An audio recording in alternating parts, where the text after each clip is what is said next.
Hi, I'm David with EV World News. We're talking about electric vehicles, green energy, and the stock markets. I'm proud to say that Mike Herzog is back with us today. He's been traveling for a couple of weeks and he's back. But we were just before we went on the air, we thought we were having a discussion. I thought we should discuss with us. So, Mike, you were saying you went to a tire shop or you were in a repair Oh, shop. absolutely. It's been a rough week for tires in the family. Needed to put some new tires on a old 2013 Highlander SUV. Got that accomplished. The new 2021 Audi e-tron drove through something bad. Had a couple of nails, a couple of tires go bad. So it's like this bring it in. This vehicle needs some new tires. What's been funny? I've spent a lot of time in the tire shop the past 2 days. The amount of EV owners coming in and asking about a couple of Tesla owners. I was talking to the salesman about my e-tron. 2 minutes later, as I'm sitting there, he gets a call from somebody talking about an e-tron and wondering about tires. And where this is going is because of the weight of the vehicle, because of the acceleration, because of all of these elements, they're just chewing through tires, which is one of those unexpected elements out there. You talk about maintenance costs being, I'd always kind of assumed across the board lower. You don't have the same lubricants, you don't have the same systems that need to Right. interact. But this tire piece out there is, I've got about 20,000 miles on the vehicle, and it's saying like, yeah, your tires are running thin. You need to do something about that. So I think that's just one of those hidden fun things about an EV out there of they're going to chew through some tires. Well, now we were talking about this. So you're supposed to on an EV, you're supposed to rotate every 8 to 10,000 miles, which is far more often than you do on a gas car. Okay, but that's something you just have to keep in mind. And go in the same direction around the car, just keep moving them one spot. But there are tires out there specifically made for EVs. Have you looked at anything? Because Bill and I were talking about that. We've had some people even in the comments on some of the other episodes talking about what they had done for tires. And because there are tires out there that'll go 50, 60,000 plus on an EV, but you need to buy the right tires. But you also need to be doing these rotations on them too.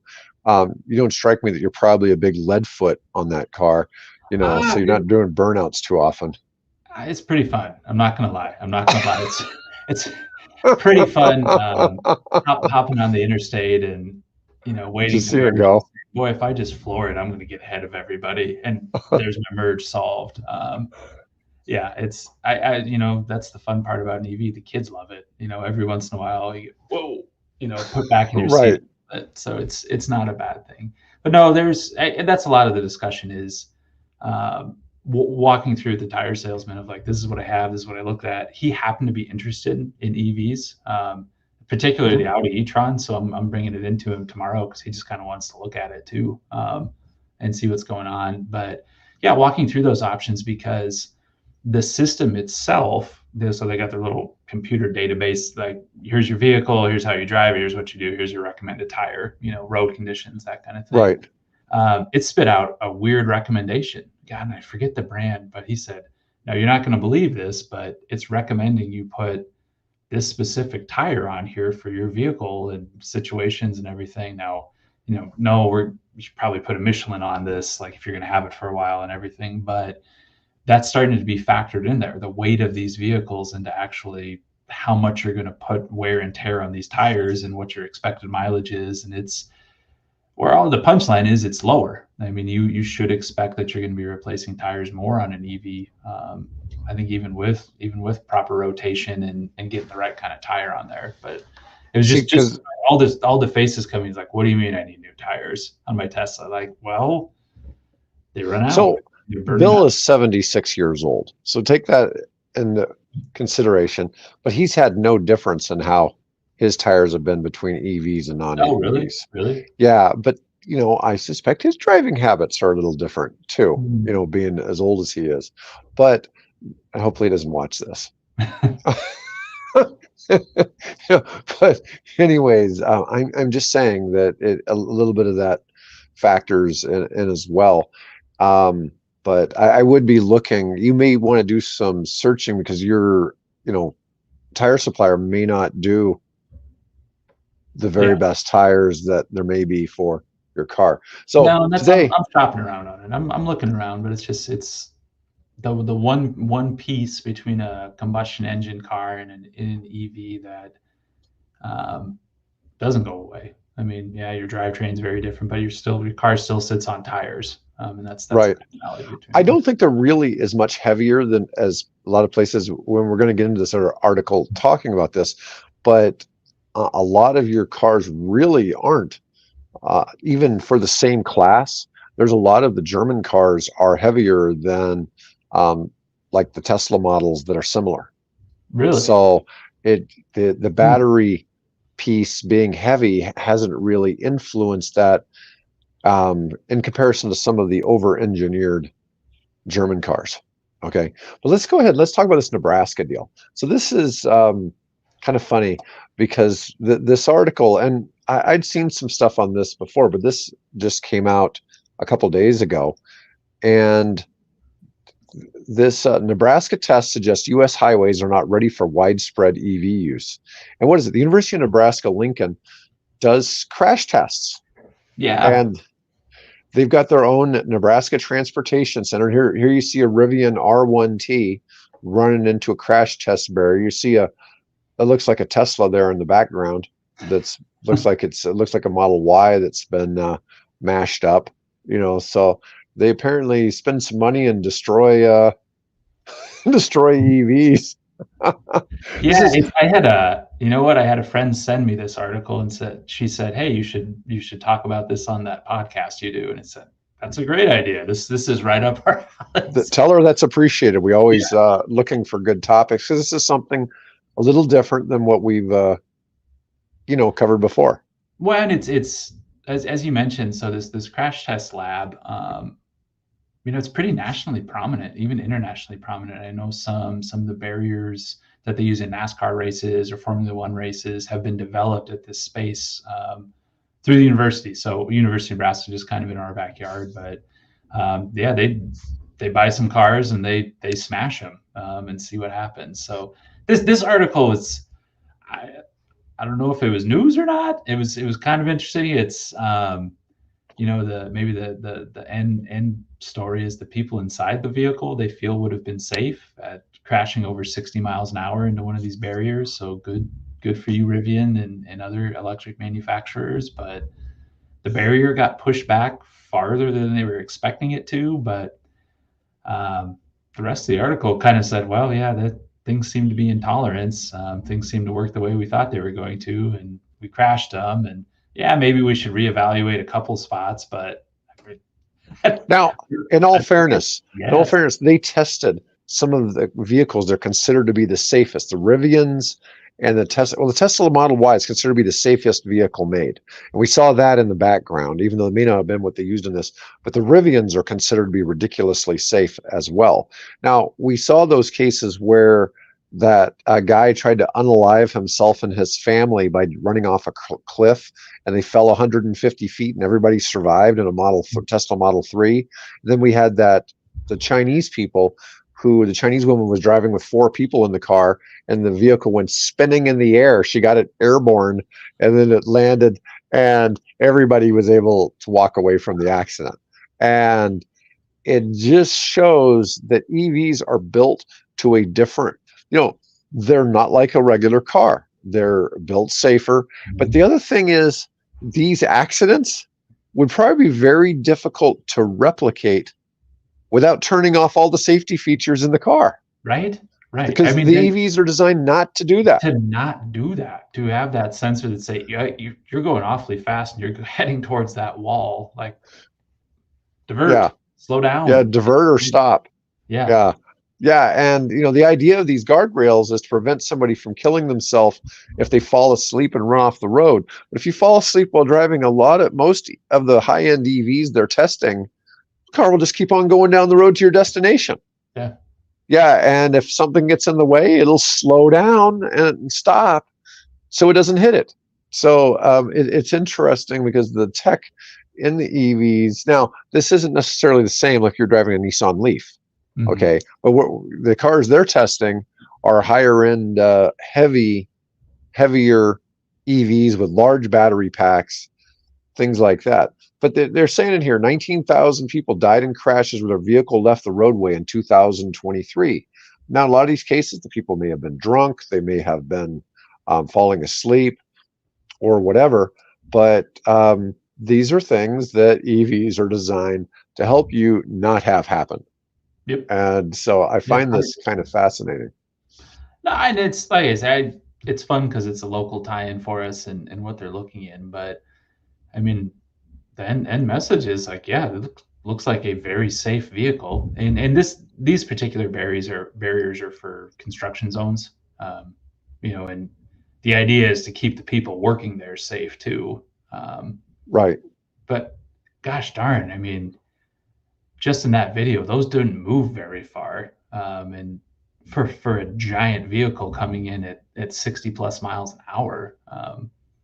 So we'll see if anything develops from it, but it's just from the headline, are U.S. highways ready for EV use to what the message is in the article? I mean, yeah, didn't look too bad. There's some and notice it keeps landing on its tires, and it stays upright. Mm-hmm. It doesn't go flipping around. Yeah. I remember Elon Musk saying you can't roll a Model X over. Yeah. You might be able to get it to go up on its side, but it'll roll right back over on its tires. Weebles. Yeah. The Weebles wobble. Yeah. But it just has to do with the design.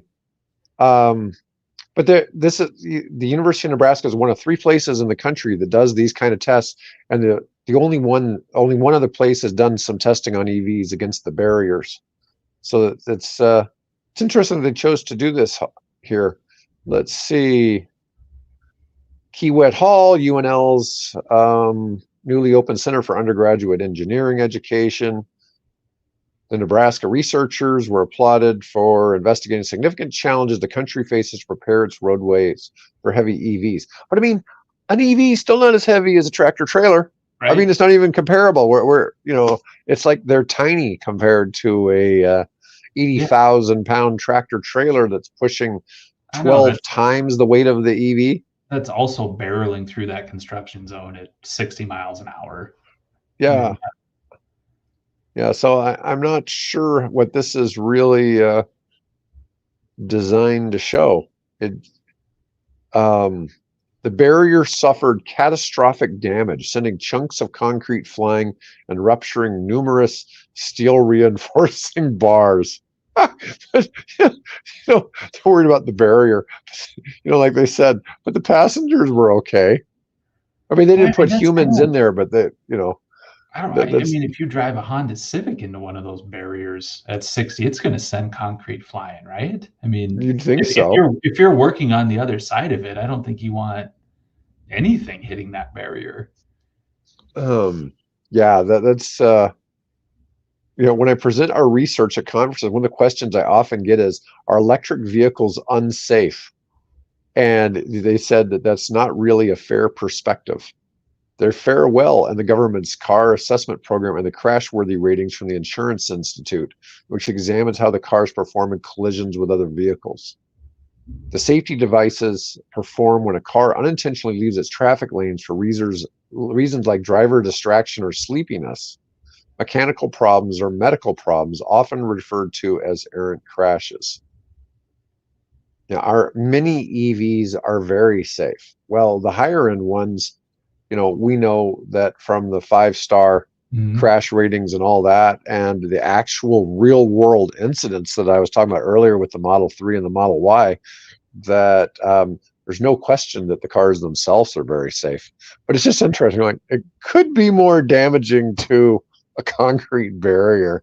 Like, do you remember the old Mercedes G Wagon commercials where the 2 crash test dummies got excited and they launched the G Wagon into the concrete barrier, and then the 2 crash test dummies went through the barrier and they just kept on driving down the road, on the other side of the building after they smashed it with the G Wagon. And that was their thing, was the G Wagon was super safe because it could smash through concrete. It could go through a building. Yeah. And as opposed to destroying the crash test dummies, which I don't think it could really do that. But now maybe some of these heavier Maybe vehicles can. Cybertruck that could Yeah. get some momentum behind that. That would do some damage. Yeah, they're starting to get some situations where some Cybertrucks have gotten, you know, banged up, but not nearly as whatever they came in Mhm. contact with. They perform really well. So my next article is a little telling, and this is about a gas car. This is about Nissan. So Nissan, this is according to Reuters, Nissan cuts output at a top Japanese plant. Now, the article is talking respectively about the Nissan Rogue. And so they're going to cut their Rogue production in Japan by 25,000 vehicles. The explanation is the recent upswing in demand by U.S. consumers for hybrids as enthusiasm for around EVs has cooled. Well, one of the problems, Nissan makes zero hybrids in the United States. Mhm. So unlike Toyota, that's gone heavy into hybrids, Nissan has skipped that. So Nissan does have the Nissan Leaf. They have the Nissan Ariya, which is an SUV, and the Mhm. so they've sold 1 million Nissan Leafs in the United States. I mean, they're big Yeah, yeah. in that They're the space, so first. that Yeah. you can't ignore them. But they really have done. I don't know if I've ever even heard of a Nissan hybrid ever. And so they're really trailing it because you look at how heavy Toyota's gone into the hybrid space. And Toyota's now introducing for 25 a couple of plug-in hybrids. Yep. Toyota doesn't have a lot of EVs, but if you look at how far they've come in hybrids, I mean, the current Prius Prime is like 7.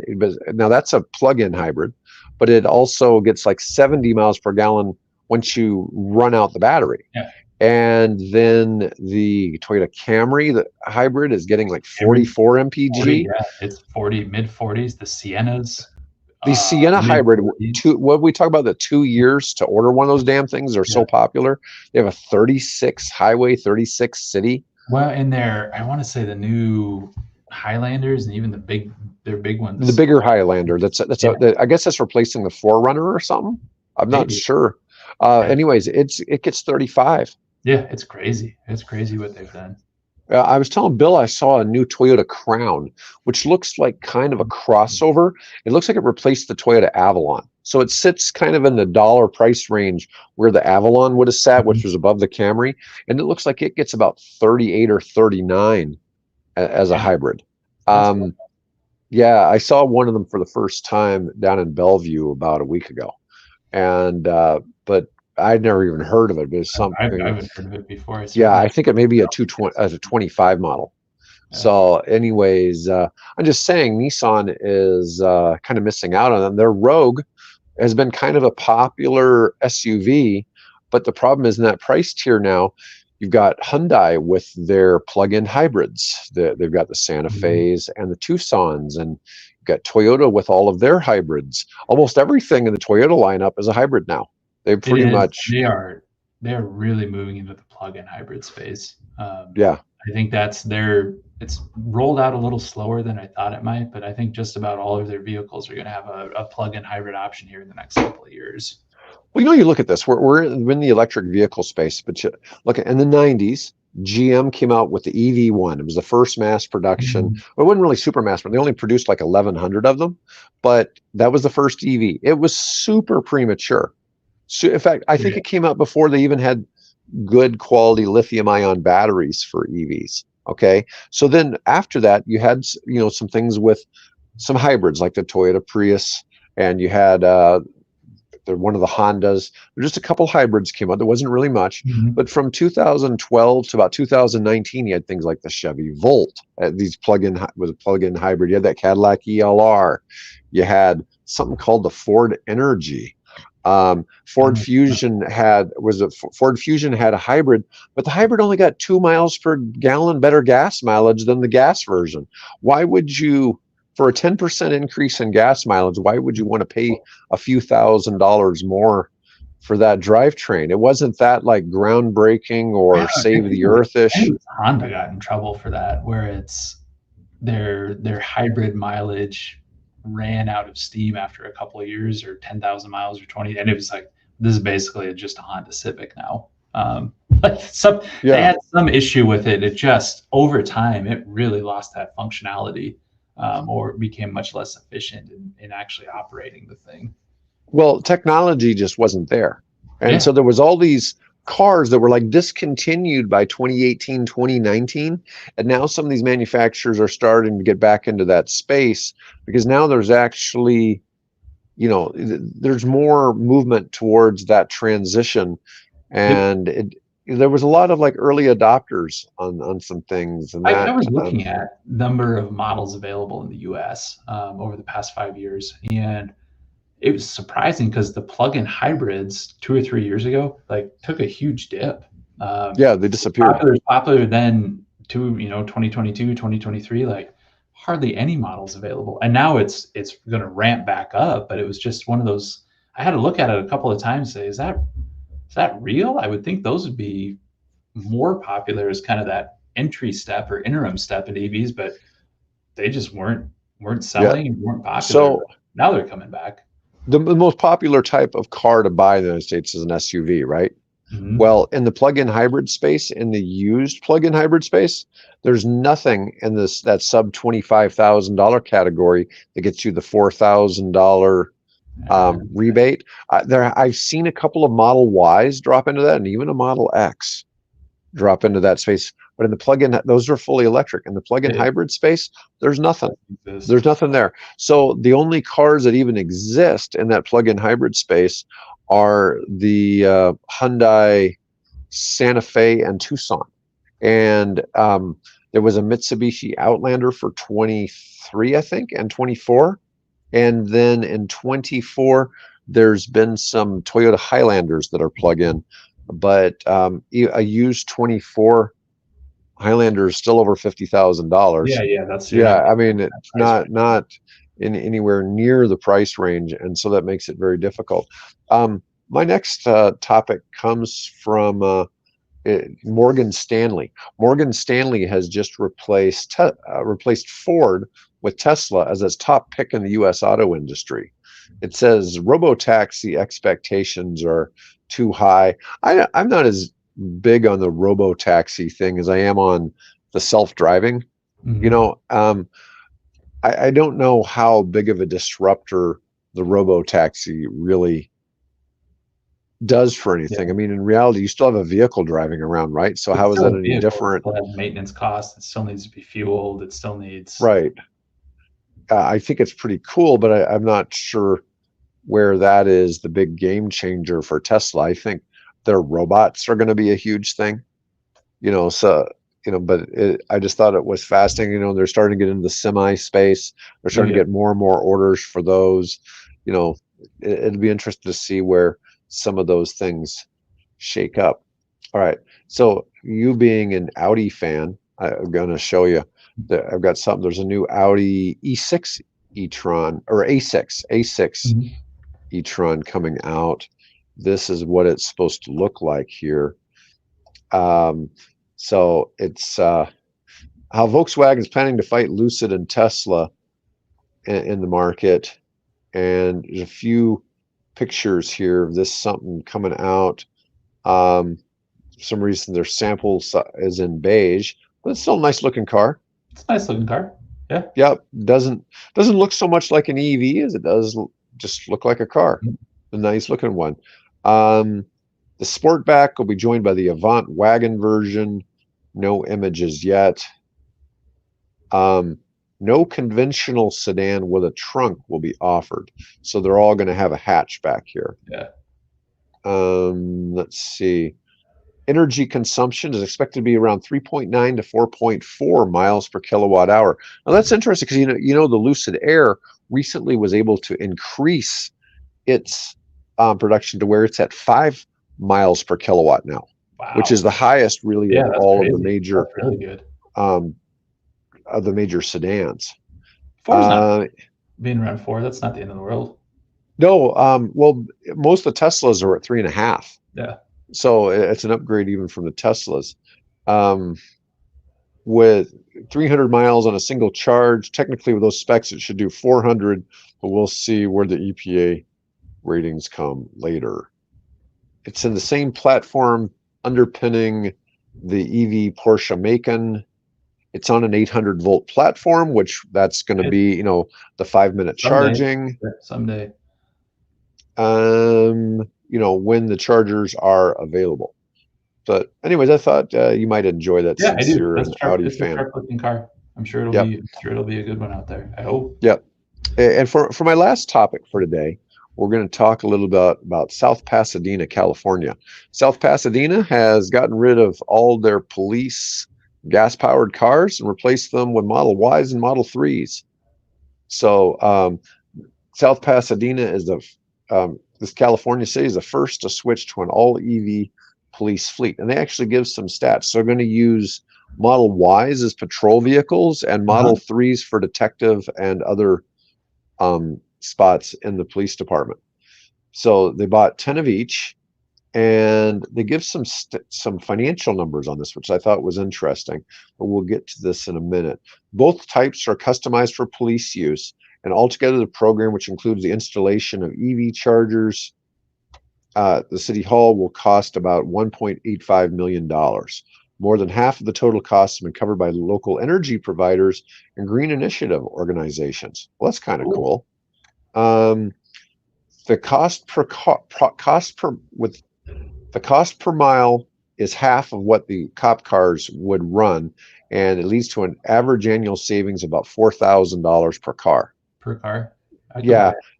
Now, what I was surprised at was I always figured police cars were pretty cheap because they're bought for these fleets and they're in big numbers.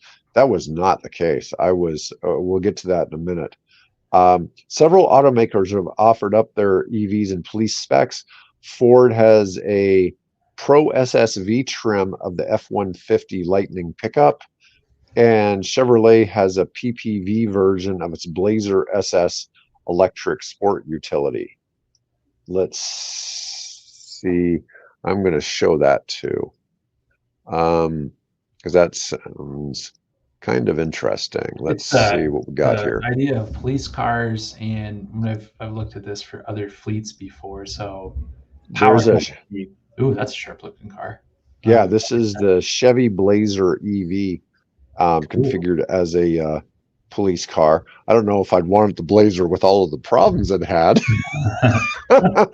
Hopefully they have ironed those out for the police department. You don't want 17 separate problems going on like there in the initial one magazine had with that. But that was nice looking. And here is, I'm going to show you what the Ford, this is the Ford F-150 Lightning setup as a, so I noticed they both have the bumper guards on the front here. It's cool. I mean, it's got an 80s feel to it because it's so big and honking, and I love it. I'd love to see that cruising down. I'm sure the officers would love to drive that thing too. Oh yeah. Oh, I'm sure. I mean, the only thing I do imagine, we were talking about tires at the start of the episode. Oh, now, I used to be a deputy sheriff in Tennessee. I'm going to tell you, we all had lead foot. Okay. Those Caprice Classics that we had could get up and go, or the, I'm trying to remember what the Ford was we used to drive. I can't, the Crown Victoria. Yeah. And, big. Yeah. Yeah. And they were all about, back then in the 90s, they were all about 220 horsepower, and they could get up and go. And I know they had special brakes, and there was a lot of things that were, to make them, because one of the big problems you have in law enforcement, more cops are injured or die from car accidents than from stuff involving suspects. I mean, that's just the factor of you are on the road all day long. It's a driving intensive job. That's for sure. That's one of those things. Like I don't mind seeing cops do that. I think that's a perk of the job. Like, go drive real fast down the road. I don't care. Put your flashers on and go through the light. I mean, that's part of the job. Go have fun. Like, you're out there doing that. But converting that type of fleet to electric, I know when we've done fuel evaluations in other places, there's so much idling, and just the reducing that idling time where you're you're sitting in your cruiser, and I'm not even talking like on a stakeout, you know, or something. No, you're in your car all day, and what it is, and you keep the car running and you keep it idling and it's ready to go. So just the amount of fuel and cost you're saving on not having that car sitting there idling for 8 hours a day. I'm sure they made the case for it and put the numbers in there, but there's big efficiency to gain for sure. They're also designed not to run over pedestrians and a few other things. You know, I will say that the article that I had chosen to show did not show the cost of the actual vehicle. So a Ford Explorer pursuit vehicle designed for police use runs about $79,000 fully configured, which is way more than it costs for a regular Explorer, but it's got the bigger engine, the bigger brakes, a lot of other things. The Tesla Model Y is $95,000. So there's a 16, fully configured. And that's what Pasadena paid for these, for the Model Ys. I didn't see statistics on what the Model 3s cost for police use.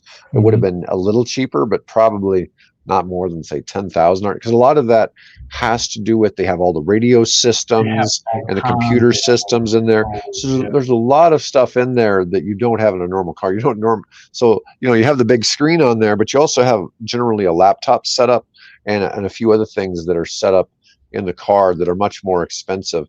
But so they were $16,000 more than the Explorer, $4,000 a year less, but they're expected to last for years longer, because normally you pull one of these out of the fleet of an Explorer, you'd pull it out after about 5 years out of the fleet, and they're going to be able to run these a lot longer because the EVs just have a longer lifespan. So that's a plus for them too. But anyways, that's pretty much all I had today. I thought the police thing would be kind of cool. That's cool. I like to see that, because it's somebody proved the numbers out, and that's a path forward to more people doing that. If we crunch the numbers, it actually makes sense financially for us to do this, and they're a safer vehicle. Good luck trying to outrun one of these. Yeah. You know, unless you're in another EV. Unless you're in one, you're not going to outrun one. So that, I thought that was kind of a cool thing to end with today. Anyways, Mike, thanks for being on here. Everybody, thanks for watching. A little bit shorter show. We only went 32 minutes, but that's okay for today. We'll get back on with other stuff. Anyways, Mike, I will see you back here next week. Take care. See y'all. All right, thanks.